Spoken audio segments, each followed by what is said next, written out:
merencanakan untuk menghabisi korban Ilyas Abdurrahman.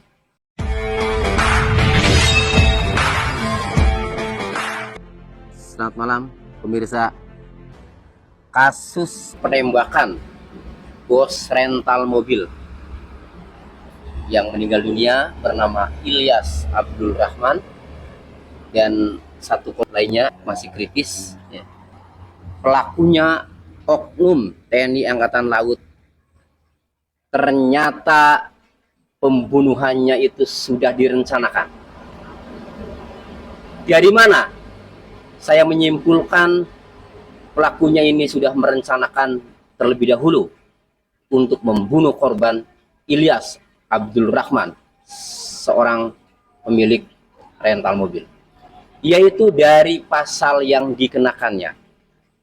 Jadi konferensi pers yang dilakukan oleh Puspomal kemarin menerangkan bahwa Sertu AA dan KLK atau Kelasi Kepala BA itu dijerat dengan pasal pembunuhan berencana atau pasal 340 KUHP. Sedangkan satu lagi, Sertu RH itu dikenakan pasal penadahan, yaitu pasal 480 KUHP. Dan pasal penadahan ini bukan hanya dikenakan kepada Sertu RH, melainkan kepada dua oknum yang sudah dikenakan pasal pembunuhan berencana, juga dikenakan pasal penadahan, yaitu Sertu AA dan BA.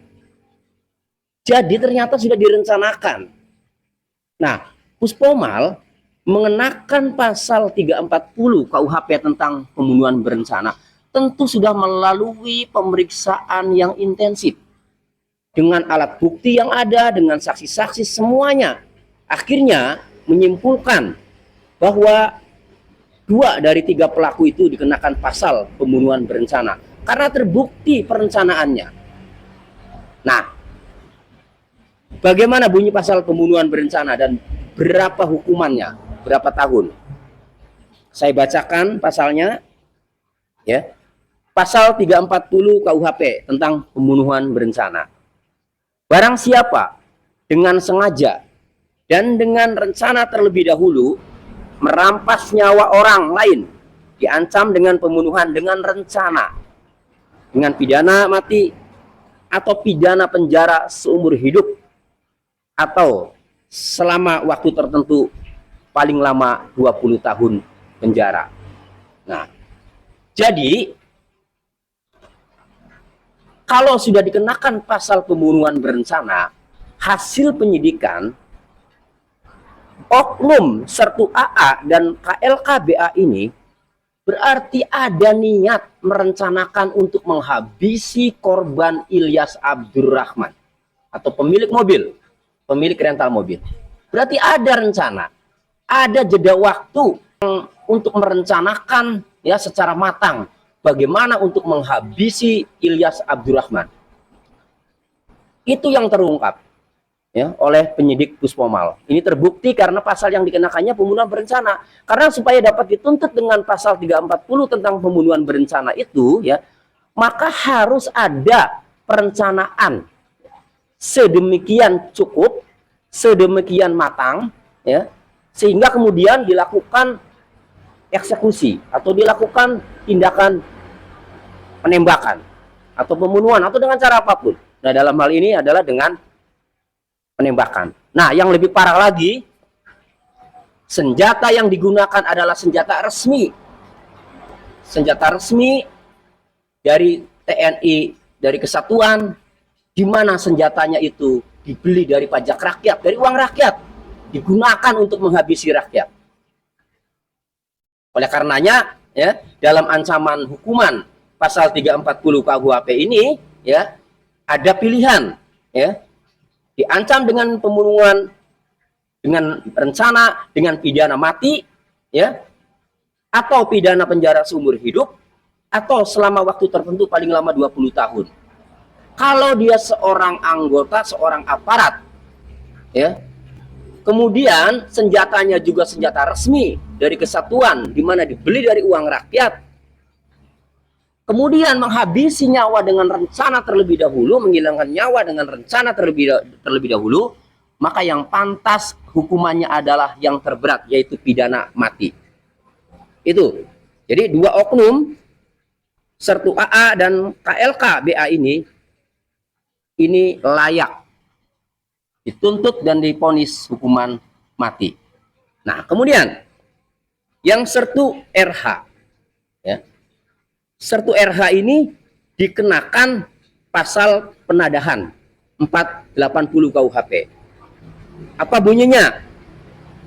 Bunyinya, barang siapa membeli, menyewa, menukar, menerima gade, menerima hadiah, atau untuk menarik keuntungan, menjual, menyewakan, menukarkan, menggadaikan, mengangkut, menyimpan, atau menyembunyikan sesuatu benda yang diketahui atau sepatutnya harus diduga bahwa diperoleh dari kejahatan penadahan.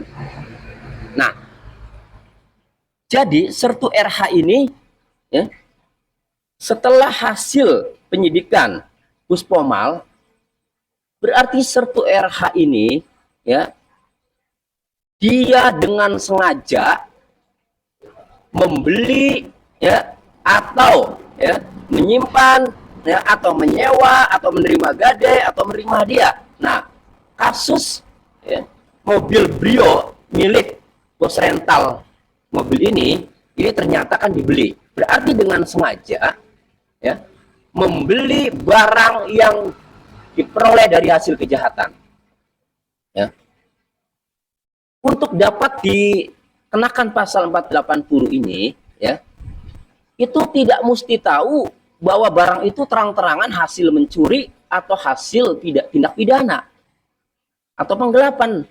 Tidak harus tahu seperti itu. Ketika, ya, barang itu harganya dijual di bawah harga pasaran, maka seharusnya curiga bahwa barang ini, ya, diperoleh dari hasil kejahatan atau bukan. Apalagi, mohon maaf, misalnya BPKB-nya nggak ada, ya, atau dengan alasan BPKB-nya misalnya belum dari leasing atau bagaimana. Tetapi kalau harganya itu di bawah pasaran, ya, maka seharusnya curiga bahwa barang itu, ya, bukan barang yang terang kalau menurut penjelasan pasal 480 KUHP. Nah, jadi penyidik Puspommal ini melihat, ya, hasil penyidikan bahwa dengan sengaja Sertu RH ini, ya, membeli barang yang diperoleh dari hasil kejahatan dengan sengaja. Makanya dikenakan pasal 480 tentang penadahan. Ya. Nah, selain Sertu RH, ya, dikenakan pasal penadahan ini juga Sertu AA dan KLKBA yang sudah ditetapkan dengan pasal pembunuhan berencana itu. Jadi kalau pembunuhan berencana 2 orang, ya, Sertu AA dan KLKBA, ya, dan kalau dikenakan pasal penadahan 3-tiganya oknum TNI Angkatan Laut itu, yaitu Sertu RH, Sertu AA, dan BA. Nah, lalu terkait dengan ketiganya dikenakan pasal penadahan 480 KUHP. Jadi, kalau oknum TNI itu dikenakan pasal penadahan, berarti barang atau kendaraan mobil Brio yang dibeli oleh oknum TNI itu, ya, seharga 40 juta itu diperoleh dari hasil kejahatan. Nah, berdasarkan keterangan dari pihak Polda Banten, ternyata memang sudah menetapkan 4 orang tersangka sebagai pelaku penggelapan. Ya, siapa saja? 1, berinisial AS.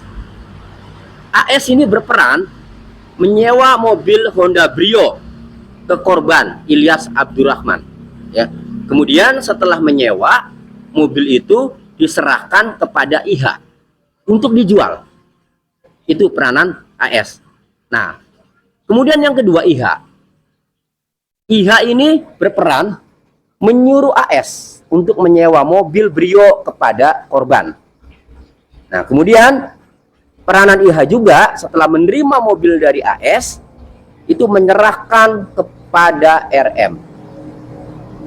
Cuma IH ini berdasarkan pemberitaan ini kabur sehingga masuk dalam daftar pencarian orang atau DPO. Nah, kemudian RM ya telah menerima mobil ya dari IH ya. RM ini kemudian menjual kepada IS seharga 23 juta. M ini berdasarkan pemberitaan juga kabur sehingga dimuat dalam daftar pencarian orang atau DPO. 4 IS. IS ini berperan menjual mobil kepada Sertu AA. Nah, jadi itulah 4 orang ya, warga sipil yang ditetapkan sebagai tersangka dengan perannya masing-masing ya. Yang 2 ditangkap, yang 2-nya lagi masih DPO. Keempatnya ini dikenakan pasal 372 KUHP tentang penggelapan. Saya bacakan bunyi pasalnya. Barang siapa dengan sengaja dan melawan hukum memiliki barang sesuatu yang seluruhnya atau sebagian adalah kepunyaan orang lain, tetapi yang ada dalam kekuasaannya bukan karena kejahatan, diancam karena penggelapan dengan pidana penjara paling lama 4 tahun. Nah, jadi supaya dapat dituntut dengan pasal penggelapan ini, memperoleh barangnya itu bukan dari kejahatan, tetapi dari pinjam atau nyewa. Kalau dari kejahatan merampas ya berarti namanya pencurian dengan kekerasan, atau dari hasil mencuri ya namanya pencurian. Nah, ini nyewa. Jadi nyewa itu kan bukan kejahatan. Jadi memperolehnya bukan dari kejahatan, melainkan dari nyewa. Ya, dari pinjam atau nyewa. Nah, kemudian dihilangkan dengan cara dijual kepada orang lain. Ya, itu. Nah, jadi lengkap sudah ini kan. Dari Puspomal sudah menetapkan 2 oknum Sertu AA dan KLKBA dengan pasal pembunuhan berencana karena pembunuhannya ternyata sudah direncanakan terlebih dahulu. Kemudian ketiganya juga ya, Sertu RH, Sertu A dan KLKBA dikenakan dengan pasal penadahan bab 80 KUHP. Nah, kemudian orang yang menggelapkan mobil itu ya, yaitu AS, IH, RM dan IS dikenakan pasal 372 KUHP oleh penyidik Polda Banten. Nah, kita masyarakat ya bisa mengawal kasus ini karena pelakunya ini oknum TNI, pelakunya anggota, pelakunya aparat, di mana senjata yang digunakannya itu merupakan senjata resmi dari kesatuannya. Saya mengikuti konferensi pers kemarin ya, menonton konferensi pers kemarin, ada pertanyaan wartawan yang menurut saya kritis. Setelah kejadian ini, ternyata senjatanya senjata resmi, lalu apa yang dilakukan oleh kesatuan, dalam hal ini TNI Angkatan Laut ya, untuk mencegah agar senjata-senjatanya itu disalahgunakan. Saya mendengar penjelasan dari Puspomal ya, akan dievaluasi, akan direview lagi kepemilikan senjatanya, akan diperketat ya, mengenai syarat-syarat kepemilikan senjatanya ya, itu bagus. Cuma nyawa orang ini tidak bisa kembali. Jadi salah satu ya, agar korban ini mendapatkan keadilan ya, maka pelaku pembunuhan berencana itu harus dihukum mati. Demikian dari kantor pengacara Toli dan Partner, semoga bermanfaat.